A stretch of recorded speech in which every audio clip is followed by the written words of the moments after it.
to you all. My name is Saba Ahmed. I'm a law student at American University. I am here to ask you a simple question. I know that we portray Islam and all Muslims as bad, but there's 1.8 billion Muslim followers of Islam. We have 8 million plus Muslim Americans in this country, and I don't see them represented here. But my question is, how can we fight an ideological war with weapons? How can we ever end this war? The jihadist ideology that you talk about, it's an ideology. How can you ever win this thing if you don't address it ideologically? Great question. I am so glad you're here, and I am so glad you brought that up because it gives us an opportunity to answer.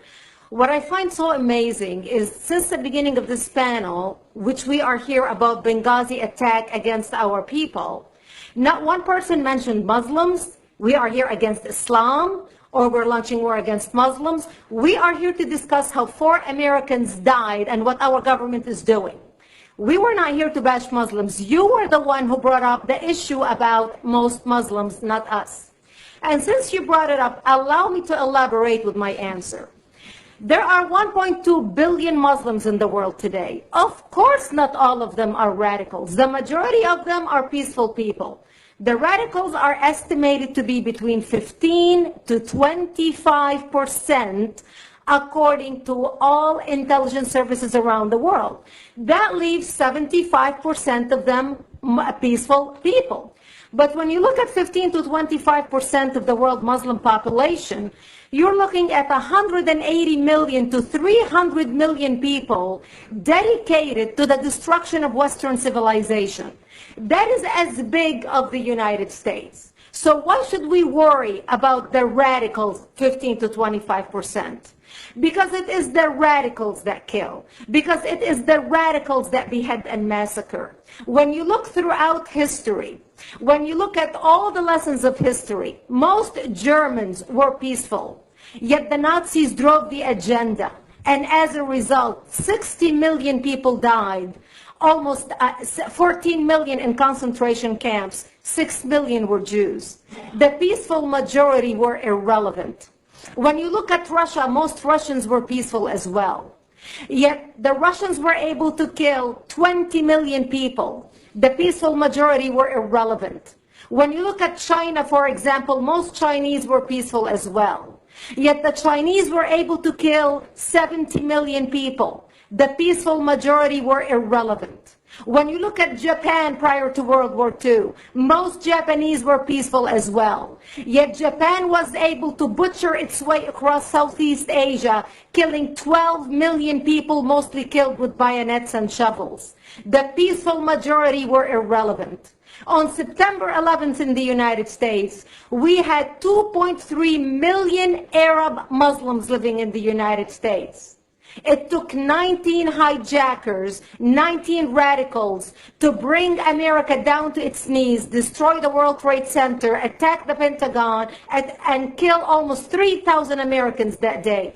The peaceful majority were irrelevant. So for all our powers of reasons and us talking about moderate and peaceful Muslims, I'm glad you're here. But where are the others speaking out? And since you are the only Muslim representative,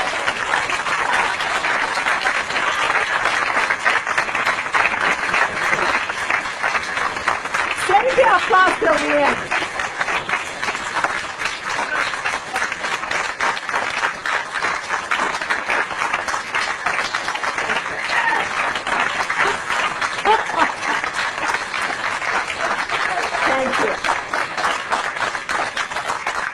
And since you're the only Muslim representative in here, you took the limelight instead of speaking about why our government, and I assume, are you an American?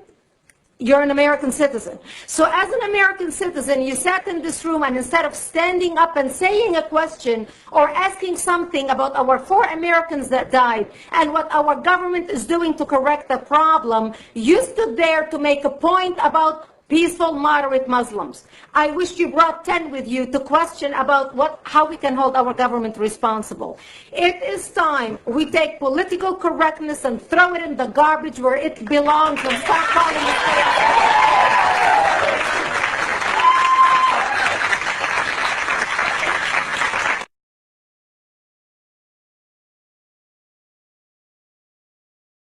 E outra coisa, Marisa, também, todo mundo acha que aceitar tudo é bom. Não é bom, não. Eu tenho que questionar. Horrorizada com a guerra que está se levantando no mundo contra o cristianismo. É para todo lado, sabe? E como a chama divina está mais forte, o sol clarão está aí, o subconsciente das pessoas estão saindo para fora, nada está ficando escondido. Então, você veja, se não for guerra de homem contra homem, vai ser guerra da natureza, porque o planeta tem estado de aborto. A natureza não quer mais o que não é dela. Ela já está comendo as beiradas do mar que você viu lá, da praia que você viu lá, e você mesma filmou, você é testemunha. Sabe? Agora essa na França, puxa vida, o que está acontecendo? Olha, a escuridão pode se levantar, mas a luz sempre vencerá, porque Jesus sempre foi o nosso Salvador. E a luz que está emanando no planeta é muito forte, a energia. Que todos nós tenhamos cuidado com os nossos pensamentos, as nossas ideias, sabe? Para que nós possamos não ser atingidos por essas energias inferiores, sabe? Para que nós possamos não ser atingidos por essas energias inferiores, sabe? Eu estava aqui na maior paz do mundo. Os alunos das repúblicas já chegaram, já começou gritaria de homem aqui, sabe? Então, gritaria de mulher. Mas esse ano não vai ser assim, não. Esse ano, de que lado você está? Da escuridão ou da luz? A luz vencerá e sempre venceu. Jesus é tudo para nós, né? Um beijo, Paty. E outra coisa, Marisa, também, todo mundo acha que aceitar tudo é bom. Não é bom, não. Eu tenho que questionar. Falar uma coisa. Denuncia, minha filha. Tô de pijama já. Denuncia. Vai lá. Denuncia, liga, lei do silêncio. Tá cheio de coisa aí, é só denunciar. Entendeu? Ninguém pode incomodar o outro, pode fazer o que quiser, não. O país tem regra. A gente que é bobo, que não exige o imposto que a gente paga, os nossos direitos. A gente é burro. Você tá entendendo o que eu tô te falando? Tem regra. Não pode gritar. É a mesma coisa, se eu começar a gritar aqui, alguém vai chamar a polícia pra mim, ué. Entendeu? Então, assim, tá bobeando. Entendeu? Tá bobeando. Denuncia.